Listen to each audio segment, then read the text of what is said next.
9-ші сұрақ. Самсаның ішінде нан мен еттің массаларының қатынасы 7 мен 4 қатынасындай.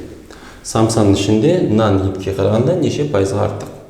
Мына есепті шығарудан бұрын бір мысал келтірейік. Мысалы, Диастың жасы 10 жыл. Ерсұлтан бізде 20 жасында. Және мына жақта екі сұрақты қоюға болады. Диастың жасы Ерсұлтанның жасынан неше пайызға кем? Сонда Диастан Ерсұлтанға қойылатын болса сұрақ, Ерсұлтанның жасын біз 100% деп аламыз. Осы бірінші сұрағымызға жауап берейік енді.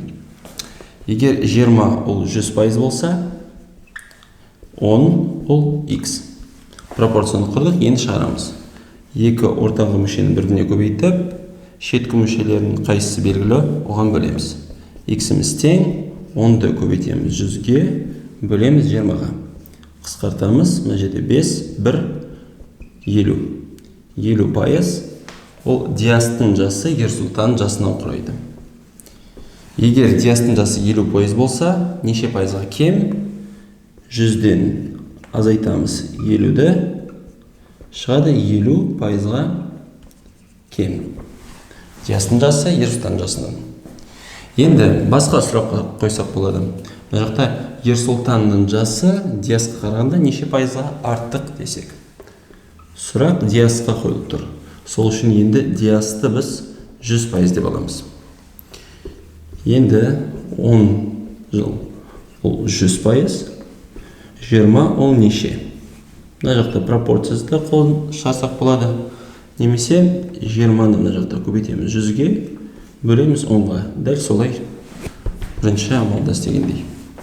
10-ды 20-мен, мына жерде 2, 2-ді 100-ге шығады 200. Сонда Ерсұлтанның жасы Диастың жасынан 200% құрайды.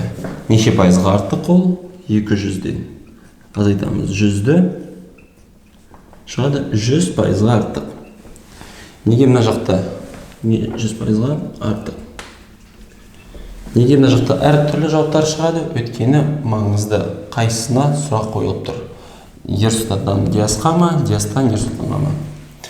Сонда мына есебімізде қайсысына сұрақ қойылып тұр? Наннан етке. Сонда наннан етке қойылса, етті біз 100% деп алу керекпіз. Нан неше пайыз болатыны белгісіз, оны табу керекпіз.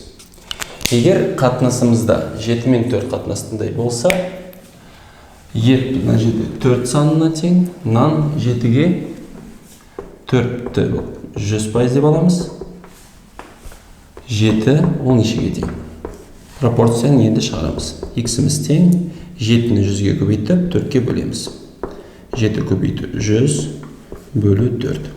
4-ті 100-бен қысартсақ, 1 және 25. Оларды көбейткенде 175%. Сонда нан еттің 175%-ын құрайды. Неше пайызға артық сұрағымыз мына жақта? Сонда не істейміз? 175%-дан 100%-ымызды азайтамыз. Жауабымызда 75%-ға артық. Жауаптарымызда С жауабы дұрыс болады.